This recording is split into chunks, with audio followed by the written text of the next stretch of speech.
Hello friends, ഇതുപോലൊരു form sheet ഉണ്ടെങ്കിലേ അടിപൊളിയായിട്ടുള്ള ക്യൂട്ട് കുറച്ച് പിക്ചർ ഉണ്ടാക്കിയെടുക്കാം കേട്ടോ. ഇത് വെച്ച് നല്ല എസ്തെറ്റിക് ആയിട്ടുള്ള ലെറ്റർ കവറും കൂടി നമുക്ക് ഉണ്ടാക്കിയെടുക്കാം. എൻ്റെ കയ്യിലുള്ള ഫോം ഷീറ്റ് തിക്ക് കുറവായതുകൊണ്ട് ഞാൻ അതിനെ ഡബിളായിട്ടൊന്ന് മടക്കിയിട്ട് അതിന് മേലെയാണ് വരച്ചു കൊടുക്കുന്നത് കേട്ടോ. ഇങ്ങനെ വരയ്ക്കുന്ന ലൈൻസ് കുറച്ച് ഉള്ളിലോട്ട് അമർത്തി വരയ്ക്കുക. അങ്ങനെ അമർത്തുന്ന സമയത്ത് നമ്മുടെ തിൻ ലെയർ ആയതുകൊണ്ട് അത് പെട്ടെന്ന് വിട്ട് വരാൻ ചാൻസ് ഉണ്ട്. അതുകൊണ്ടാണ് ഞാൻ ഡബിളായിട്ട് മടക്കിയത്.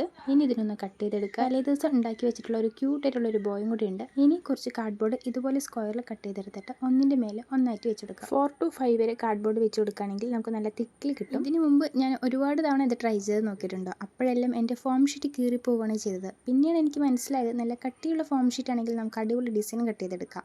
അതുകൊണ്ട് ഡബിൾ ലെയർ ആക്കി ചെയ്യുകയാണെങ്കിൽ ഓക്കെ. തിക്കായിട്ടുള്ള ഫോം ഷീറ്റ് കിട്ടുകയാണെങ്കിൽ അത്രയും നല്ലത്. പിൻട്രസ്റ്റിൽ സെർച്ച് ചെയ്യുന്ന സമയത്ത് ഇതിൻ്റെ ഒരുപാട് വെറൈറ്റീസ് ഉണ്ട് കേട്ടോ. ആദ്യത്തെ 1-2 തവണ ചെയ്തപ്പോൾ പാളി പോവുകയാണ് ചെയ്തത്. ഇനി ഇതിനൊരു കവറും കൂടി ഇട്ട് കൊടുക്കുക. ഇതേ വീഡിയോ ഞാൻ ഷോർട്സ് ആയിട്ടും അപ്ലോഡ് ചെയ്തിട്ടുണ്ട്. അപ്പോൾ അതൊന്ന് കാണാൻ ശ്രമിക്കാം കേട്ടോ. ഇനി കട്ട് ചെയ്ത് വെച്ചിട്ടുള്ള നമ്മുടെ ഡിസൈൻ ഇതുപോലെ ഒന്ന് ഒട്ടിച്ചു കൊടുക്കാം കേട്ടോ. ഇത്രയൊക്കെ ചെയ്തിട്ടും അവസാനം ഇതിനൊന്ന് കളർ അടിച്ചിട്ട് പേപ്പറിൽ എടുക്കുന്നത് വരെ എൻ്റെ മനസ്സിൽ ചെറിയൊരു പേടിയുണ്ടായിരുന്നു. അവസാനം ഒന്ന് കറക്റ്റായി വന്നപ്പോഴാണ് ഒന്ന് സമാധാനമായി. കാരണം ഇതിനു മുമ്പ് ഉണ്ടാക്കിയതൊന്നും കറക്റ്റായി വന്നിട്ടുണ്ടായിരുന്നില്ല. അപ്പോൾ ചെറിയൊരു ടെൻഷനായിട്ടാണ് ഞാൻ ഇത് ചെയ്തുകൊണ്ടിരുന്നത് കേട്ടോ. ഇത് റെഡി ആയപ്പോൾ എല്ലാം ഫ്രീ ആയി. അങ്ങനെ നമ്മൾ സിമ്പിളായിട്ട് ഉണ്ടാക്കിയെടുത്തിട്ടുള്ള കുറച്ച് ഡിസൈൻ റെഡി ആയിട്ടുണ്ട്.